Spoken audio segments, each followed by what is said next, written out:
Hi, I'm Paula Williams, and welcome again to Marketing Monday. We go live every Monday at 1 o'clock Mountain to answer questions from our listeners and from our readers and other folks who have marketing questions about aviation. So thank you for joining us. Give us a thumbs up, let us know if you're here, and also if you have any questions or comments during the broadcast, I'll do my best to answer those, or afterwards, of course, you're welcome to comment then, and we'll do our best to catch up with you. If you would like to ask a question for us to answer on the air, we will send you, if we use your question on the air, we'll send you our book, which is the Social Media Guide to High Altitude Results. This is for aviation marketing professionals. So a lot of things that work in the rest of the world don't work all that well in aviation, and vice versa.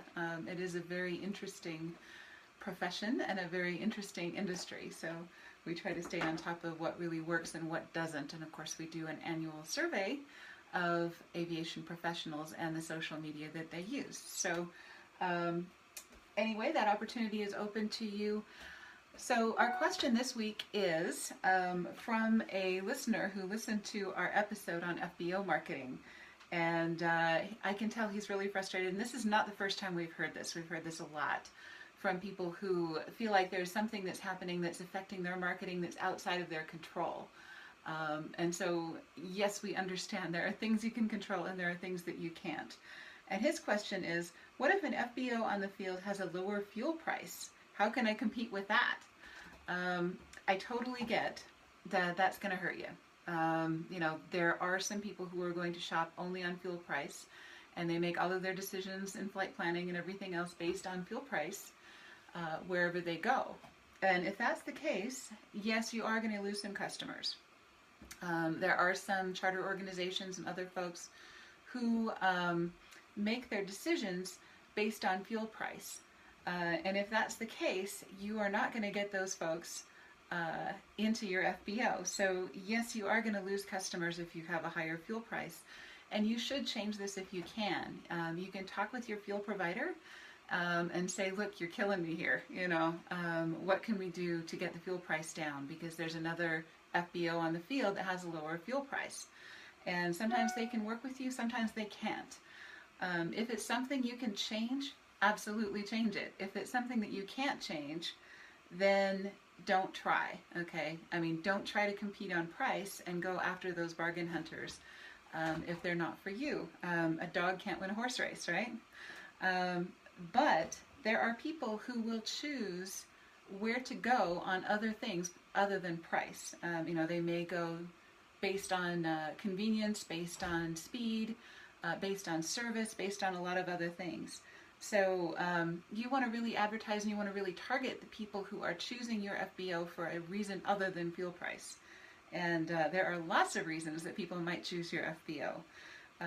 You may have a better safety record. You know, maybe the other people on the field have done some misfueling incidents and other kinds of things that you haven't, and you can post really prominently. You've got a really great safety record, and maybe you've won some awards and other things for your safety record. You may have better, faster service. You may be able to, you know, advertise a faster turnaround. You may offer MRO services. You may be able to, you know, while it's there overnight, provide some kind of service that they've been needing. Detailing, lab, galley service, you know, lots of things like that. Grocery runs, you know, a lot of times the charter pilots end up doing the grocery runs to restock their galleys. You can offer catering. You can offer meeting rooms in your FBO. You can offer a nicer crew lounge. You can offer better crew cars. There's lots of things that you can do to distinguish your FBOs being better than the others on the field. You can also do deals with lodging or ground transportation or other partnerships. We're from Utah, so of course, you know, all of the pilots here, if they're stuck here overnight or for a couple of days, they want to go skiing. So if you can offer ski passes to the pilots and to the other folks involved with the flight crew, or, you know, the passengers and things like that, there are some FBOs in Utah that have deals with the ski resorts and are able to offer some nice perks that way. So there's lots of reasons that people might choose your FBO besides fuel price. And it is a killer. It will kill some customers, and there's not a whole lot that you can do about that, except that you can, of course, look at the things that you can control and do what you can to make your FBO the most attractive option for that.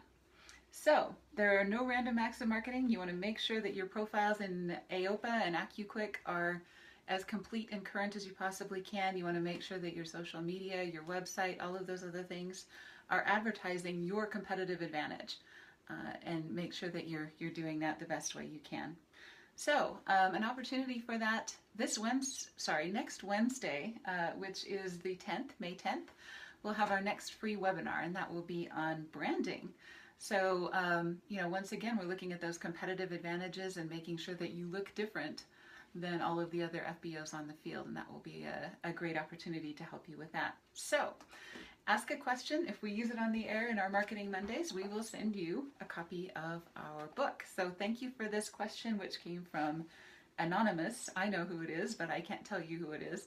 And once again, this is a question that we've gotten more than once. So thank you for joining us for that, and we'll see you next week.